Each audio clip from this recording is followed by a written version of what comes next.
With Asuka now reportedly semi-retired from WWE, it's a good time to reflect on her career and legacy as a wrestler. She addressed the speculation surrounding her WWE future in a video posted to her YouTube channel. She said, "There's a lot of speculation going around that you won't be able to see Asuka's matches anymore, that she's going back to Japan, that she's leaving WWE. The truth is, there are some personal circumstances, and I have consulted with WWE about them." She said a lot more in the video. I actually linked to her YouTube channel in the description, so check it out, and you can watch the whole video for yourself. Now, she said she will also remain active on YouTube and to please subscribe, so you can do that. I usually start these career retrospectives by going through the wrestler's career first, but I think Asuka, her legacy means most to her, and as you saw in her last match against Io Sky at Backlash, it was a passing of the torch from Asuka to Io regarding Joshi talent in WWE. It felt symbolic watching two of the greatest Japanese women wrestlers ever to step into a WWE ring together, and this being the farewell of one and passing the torch to another. Asuka's legacy in WWE will that her success led to more Joshi talent being signed to the company. First, it was Kairi Sane, then it was Io Shirai, who later had the name changed to Io Sky, Asuka's final opponent, and later Julia was signed. While I'm sure Asuka was very disappointed that Kairi Sane was released by the company after WrestleMania this year, as we all were, in Asuka's last match, there were literally "We want Kairi" chants. The fans did not know Asuka was retiring, or maybe semi-retired at least. It does look like at least she's going to be gone for a while, and obviously the end is near. I'm glad that she got to go out with a felly Joshi talent because Io Sky has become one of the most popular female stars in the entire company, and it's really perfect for Asuka to go out with her because it's a passing of the torch. I don't think Asuka would mind saying, yeah, Io's probably become a bigger star than Asuka was, but it means a lot because there's no Io Sky, Io Shirai being signed without Asuka, and I think Asuka wouldn't have had anyone else. There wouldn't have been a better opponent for Asuka to go out with. Putting over Io, passing the torch to her, it meant a lot to Asuka. Also, I'm sure it meant a lot to Io, and it was a really nice moment. And if that was truly her last match, thank you, Asuka. That's all you can say. Incredible run in WWE. You know, no, there wasn't much Joshi talent in WWE before that, and no one had any, not even in the same stratosphere of the success that Asuka had. So she was very successful. Now that we've talked about her legacy, let's look back on her career. She started her career as Kana back in 2004 in Japan. She became a top Joshi talent who not only wrestled in her home country of Japan, but she also would wrestle all around the world. She was well known, and eventually she would be signed by WWE in 2015. I still remember when she first debuted for NXT that year.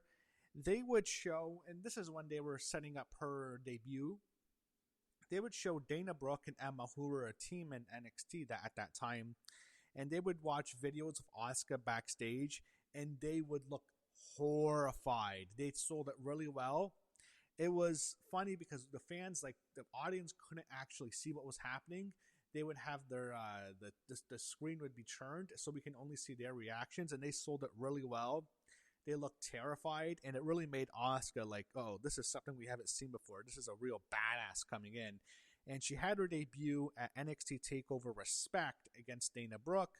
Asuka won, but her match 2 months later against Emma at NXT TakeOver London was much more memorable. Asuka won. It had a really good match, actually a great match, and it really let people see, you know, a different side of women's wrestling that we really haven't seen much before. And they really let Asuka go in that match. And she went on to defeat Bayley at NXT TakeOver Dallas, which is when she won the NXT Women's Championship. That was the beginning of her long reign that went on for a year and a half, and she was undefeated the whole time. When she submitted Bayley didn't tap out. She like choked her out with the Asuka lock. It was a shocker. Bayley had been like the top star in NXT at that time. She really didn't lose much. So it was a surprise seeing her lose at WrestleMania weekend to Asuka in Dallas. That was very memorable.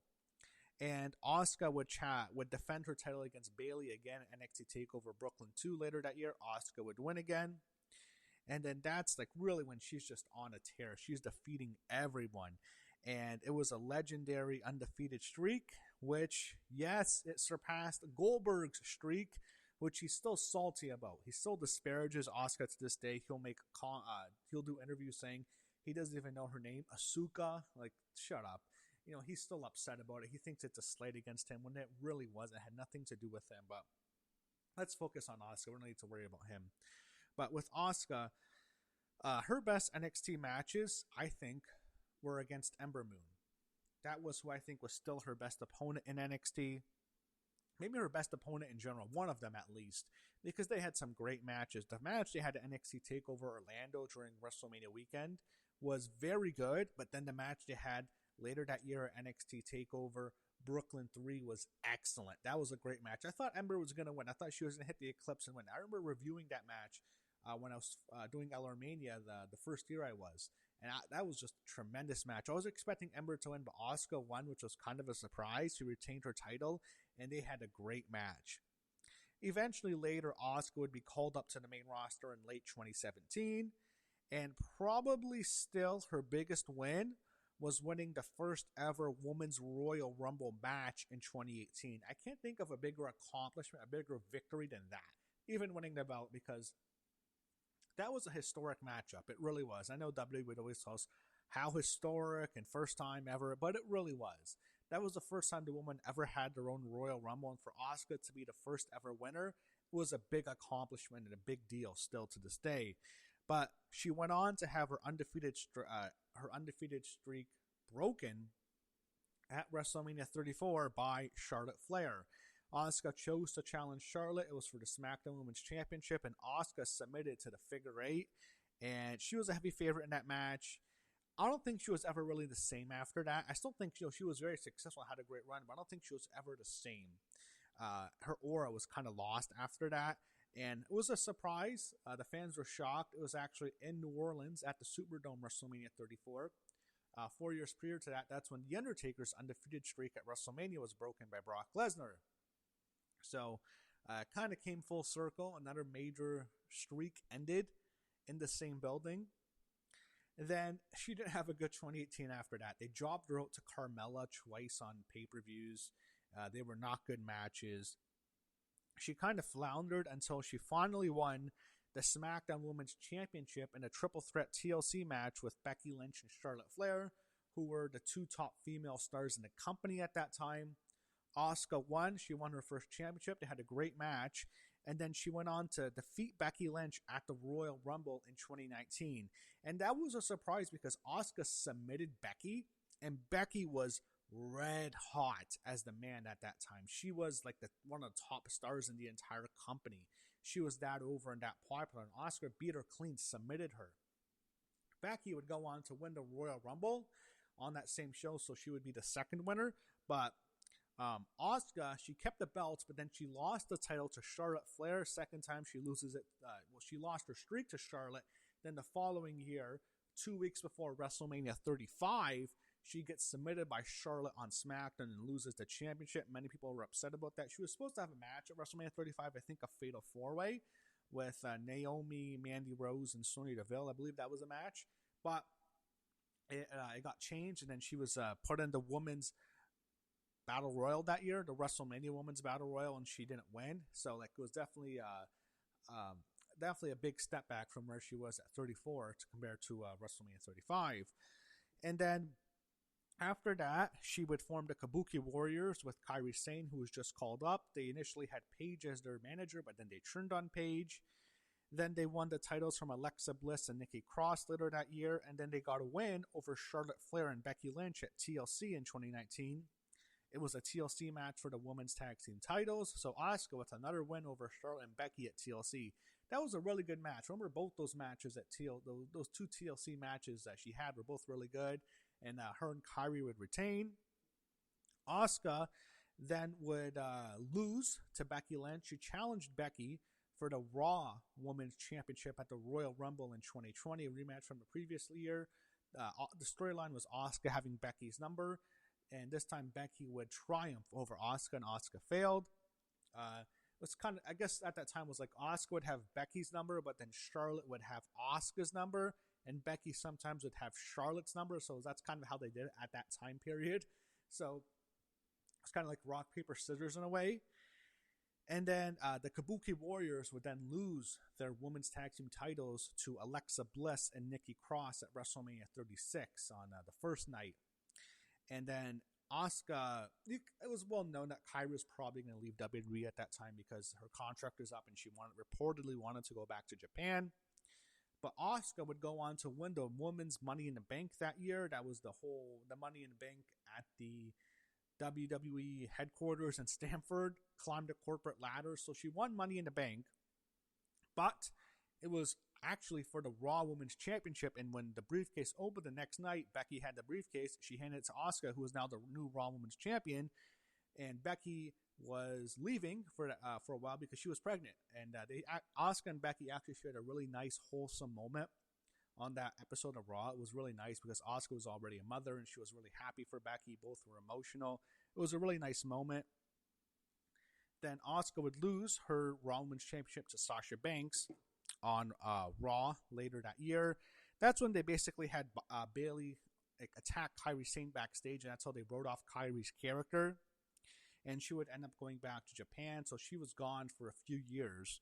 And then Asuka, after losing her belt, she would compete twice at SummerSlam. She first lost to Bayley, who was defending the SmackDown Women's Championship. But then Asuka defeated Sasha Banks to win back the Raw Women's Championship on SummerSlam that year.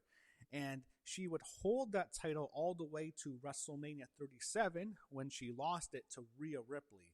And Asuka had a good run at that time. That was probably her longest run. It was as a women's champion, but she lost it to Rhea at WrestleMania 37.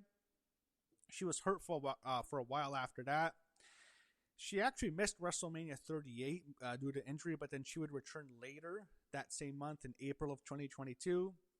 She didn't do too much that year. And it feels like after Asuka, the losing to Rhea was the peak. And, after that, she didn't do much for a while. It was kind of the end of her as the top female star, one of the top ones for a bit. She teamed with Alexa Bliss that year. She actually won the women's tag team titles with Alexa, but they were kind of basically just sidekicks to Bianca Belair, who was feuding with Damage Control, which consisted of Bayley, Dakota Kai, and Io Sky at that time. Asuka, I believe, I forgot to mention, she actually won the women's tag team titles with Charlotte Flair as well in 2021, but I think they lost them to Nia Jax and Shayna Baszler. So she was a multi-time women's tag team champion with multiple different partners. She won the Women's Elimination Chamber in 2023, which gave her another chance to compete for a women's championship at WrestleMania. And she challenged Bianca Belair at WrestleMania 39 for the Raw Women's Championship, and she lost. She probably really should have won that match. Then she would go on to eventually win the belt back from Bianca, or she actually won it from Bianca later that summer. But then she would have a triple threat match with Bianca Belair and Charlotte Flair at SummerSlam in 2023 in Detroit. I was there, by the way. I attended that SummerSlam. Asuka lost the match. She was rolled up by Bianca, and an inside Kraton lost the match. But then Io Sky would cash in her Money in the Bank briefcase, and she would win the championship on that show. That was a great moment with Damage Control with Io winning.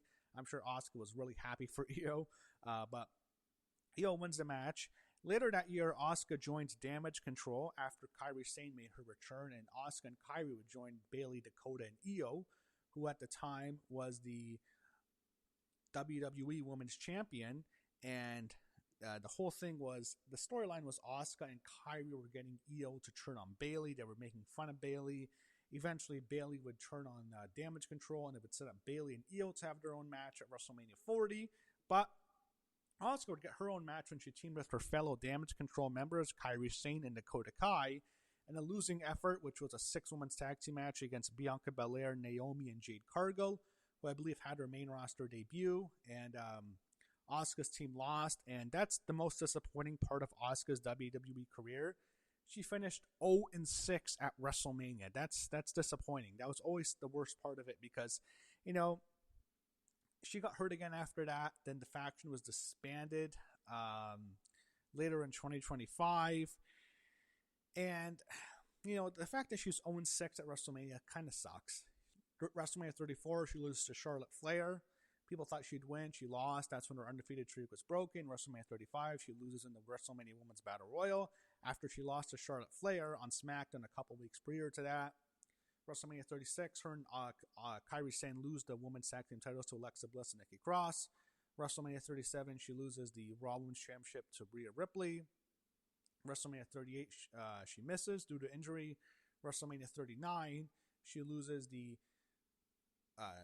she loses to Bianca Belair, which was for the Raw Women's Championship. And in WrestleMania 40, her and Damage Control and Dakota and Kairi lose a 6-women's tag to Bianca and Jade and Naomi. So 0-6 at WrestleMania. WrestleMania 41, she missed.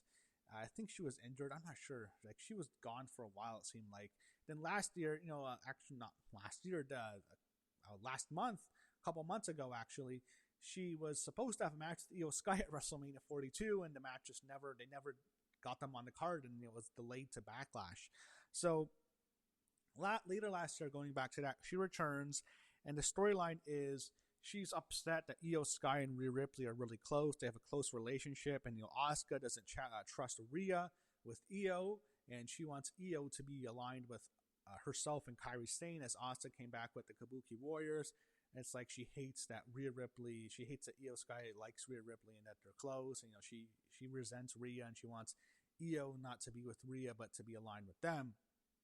And the whole thing also is she begins to verbally abuse Kairi Sane, and she does it for several months.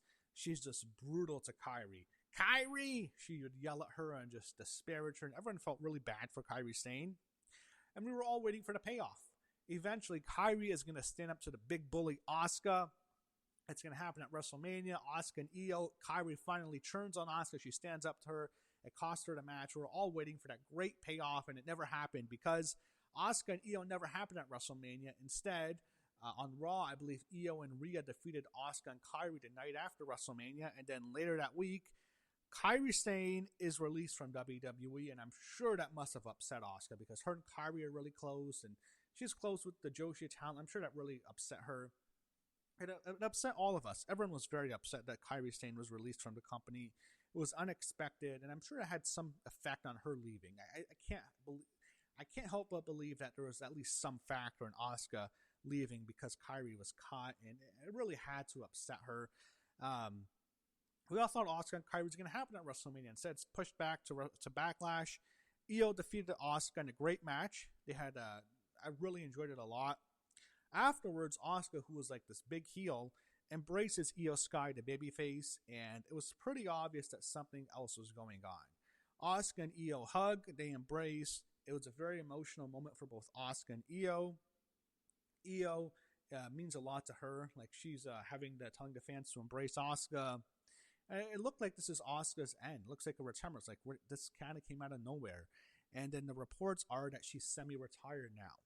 She posted that YouTube video, and it's not confirmed that she's done that. I wouldn't be surprised if she wrestles again, but as of now, all the reports are is that she's semi-retired. I'm going to go with that, and it's really a good time to look back on her career and legacy. And throughout her main roster run, many were upset that she didn't get the glory that some of her peers did, particularly at WrestleMania. But let's look at all her accomplishments. WWE Women's Champion, Raw Women's Champion twice, SmackDown Women's Champion, NXT Women's Champion, never lost the belt. WWE Women's Tag Team Champion 5 times as the Kabuki Warriors with Kairi Sane. 1 time she was the champion, tag team champion at Charlotte, and also 1 time with Alexa Bliss. She won the Women's Royal Rumble in 2018, which of course was the first ever Women's Royal Rumble, which still is what I consider to be her biggest win in her whole career in WWE, especially. And then she also won the Women's Money in the Bank in 2020. She won the Women's Elimination Chamber in 2023, and she is a Triple Crown champion. That's a Raw or a WWE Women's Champion, Women's World Champion. Those were formerly the Raw and SmackDown Women's Championships, and also with the Women's Tag Team Championship. Also a Grand Slam winner, winning both two main Women's World titles on Raw and SmackDown, and also the NXT Women's Champion. She has had an incredible run. That is easily one of the most decorated careers for any women's wrestler in WWE. She was very successful, to say the least. As I mentioned earlier, Asuka's legacy will be that she opened the door so more Joshi talent could be signed to WWE.